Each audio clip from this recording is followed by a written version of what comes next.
Representative Bradley. Thank you, Madam Speaker, and just want to start with the two members that brought this forward I respect and consider friends, and I appreciate you listening to our side. I think we can do this respectfully, and I appreciate you listening to my words as well as I stand for my constituents in my district. Madam Speaker, members of the House, I rise today in strong opposition to this anti-ICE resolution. At first glance, this resolution may appear symbolic, just words, just politics, but words matter. When this body condemns immigration and customs enforcement, it does something very real. It undermines the rule of law, demoralizes federal officers tasked with enforcing it, and it sends a dangerous message that Colorado is no longer serious about public safety or legal immigration. You talk about Coloradans living in fear, so are mine. We're the seventh least safe or most violent state for crime. We're the second least safe state. We're fourth highest for rape and 10th highest for trafficking. Let's talk about the fear that the people in our districts have for that. Let's start with simple truth that often gets lost in this debate. Immigration enforcement is not radical, unprecedented, or extremist. It is routine, it is lawful, and it has been carried out by every modern president of both parties. Under President Clinton, under President Bush, under President Obama, ICE enforced the law. In fact, President Obama, listed in your resolution, deported more people than any president in modern history, to the tune of 3 million people. That is not rhetoric, that is data from the Department of Homeland Security. So when this resolution suggests ICE has suddenly become rogue or illegitimate, the facts simply do not support that. What has changed is not ICE, but the political narrative. Over the past few years, ICE agents have faced escalating hostility, verbal abuse, physical assaults, and even attempted murder. Instead of defending the men and women who enforce our laws, too many elected officials have chosen to demonize them. Some have gone so far as to compare ICE to secret police or authoritarian regimes. We heard that here. That kind of language is reckless, and it has consequences. Madam Speaker, ICE exists to enforce laws passed by Congress, laws that remain on the books today. The Supreme Court has repeatedly affirmed that the federal government has broad authority over immigration and that removal is a civil process carried out with discretion. This is not vigilante justice. It is lawful enforcement under Article 2 of the Constitution, which requires the president to faithfully execute the laws.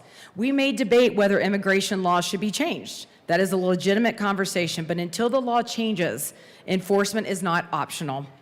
Choosing not to enforce the law is not compassion, it's abdication. And let's talk about compassion, because that word is used often by supporters of this resolution. Real compassion does not mean ignoring the consequences of policy. It does not mean importing chaos and calling it kindness. And it certainly does not mean forcing working families in Colorado to absorb unlimited costs without their consent. Since 2019, this legislature has enacted bill after bill, expanding taxpayer-funded benefits to people who are in this country illegally. Healthcare, housing assistance, refundable tax credits, child care subsidies, legal defense funds, and more. In some cases, a single household can receive up to $50,000 per year in public benefits. Meanwhile, Colorado families are struggling with soaring housing costs, high energy bills, rising insurance premiums, and declining affordability.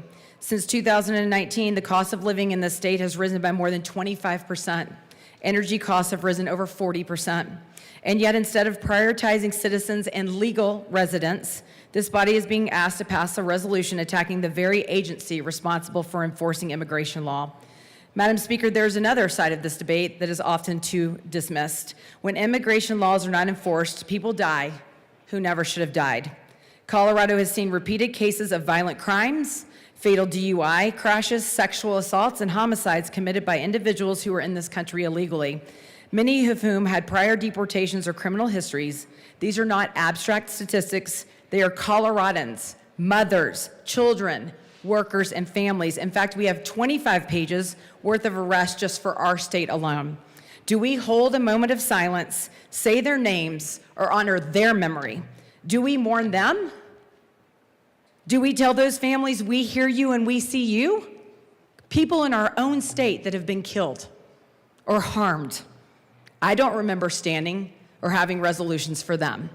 Opposing this resolution does not mean opposing immigrants. Millions of people come to the United States legally, follow the rules, wait their turn, and contribute to our society. They are the ones disrespected by a system that rewards law-breaking and punishes compliance. ICE's focus, especially in recent years, has been overwhelmingly on criminal aliens. Deporting who have committed serious crimes is not cruelty, it is public safety. So I have a basic question for the majority, and it's this. Do you believe the federal government should deport those in the country who are here illegally and have committed felonies or otherwise hurt people? Should they be deported? So let us be clear about what this resolution does. It does not fix the border. It does not reform immigration law, and it does not help struggling Coloradans. What I believe it does is hostility towards law enforcement, embolden sanctuary policies that shield criminals, and further erode trust in the rule of law. Madam Speaker, Colorado should be a state that welcomes legal immigrants, protects taxpayers, supports law enforcement, and insists that laws mean what they say. This resolution moves us in the complete opposite direction. So for the sake of public safety and for the sake of fairness and for the sake of the rule of law, I urge a no vote. And in that, I am also going to move Amendment L003 to SJR 26006 and ask that it be displayed.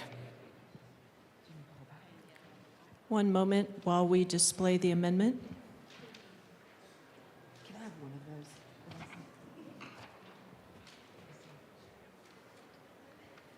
of those? The amendment is properly displayed. Representative Bradley. Thank you. I'm going to read it. So this would engross Joint Resolution page 5 after line 32 and insert that we recognize Carissa Aspenez, a young Colorado woman whose life was permanently altered on March 28, 2025, when she was catastrophically injured in a hit-and-run crash. And acknowledge that although Carissa survived, the independent life she was building, her career, her future family, and her ability to care for herself was taken from her in a single moment. Affirm that survival alone does not equal justice, and that victims who suffer permanent brain injury, lifelong disability, and total loss of independence deserve recognition equal to those lives that were lost.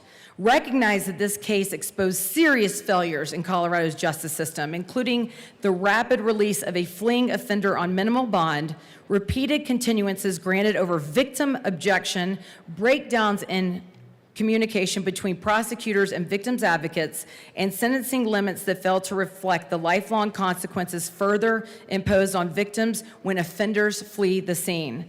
Further recognize that when criminal proceedings are entangled with a complex immigration system, crime victims may experience additional delays, diminished transparency, and lots of confidence that accountability will never be fully realized, compounding the harm already suffered.